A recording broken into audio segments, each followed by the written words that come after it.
জামায়াত কর্মীর বাড়িতে মিলল বস্তায় বস্তায় সরকারি চাল। অথচ ঈদ উপহার হিসেবে সম্মানিত ইমাম ও মুয়াজ্জিনদের জন্য এই চাল বরাদ্দ করেছিল সরকার, কিন্তু সেই চাল পাওয়া গেল এই জামায়াত কর্মীর বাড়িতে। তথ্য বলছে, বুধবার রাত 8:30টার দিকে ভ্রাম্যমাণ আদালতের অভিযানে ফরিদপুরের বোয়ালমারী পৌরসভার আধার কোঠা গ্রামে জামায়াত নেতা সামাদ খানের বাড়ির নিচতলা থেকে এসব সরকারি চাল উদ্ধার করা হয়।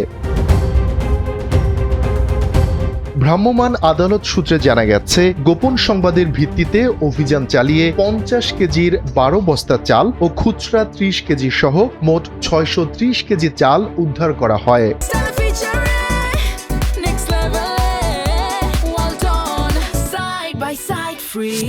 পরে উদ্ধার করা এসব চাল 3টি ভ্যানে করে নিয়ে যাওয়া হয় পৌরসভায়। সেখানকার জব্দ তালিকাভুক্ত করে স্থানান্তর করা হয় ইমাম ও মুয়াজ্জিনদের জন্য বরাদ্দকৃত এই চাল।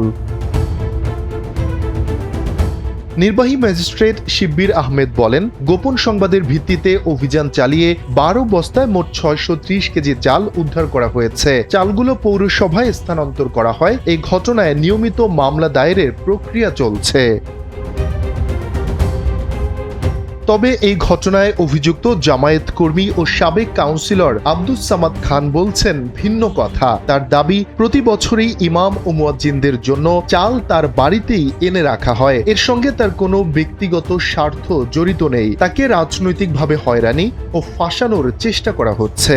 সে 4 জনের চাউল সচিব সাহেব 40 কেজি রেখে দিয়েছে, তাদেরকে দেওয়া হয়েছে। সে 40 কেজি বাদ দিয়ে আমাদেরকে 12 বস্তা 30 কেজি চাউল আমরা এইমাত্র পৌরসভার সচিব মহোদয়ের কাছ থেকে বুঝে নিয়ে আসছি। তবে জামায়াত নেতার এই দাবির পরিপ্রেক্ষিতে অনেকেই বলছেন, সরকারি চাল কোনোভাবেই তিনি নিজ বাড়িতে নিতে পারেন না। এই অনিয়মের কারণেই তার বাসায় অভিযান চালানো হয়েছে।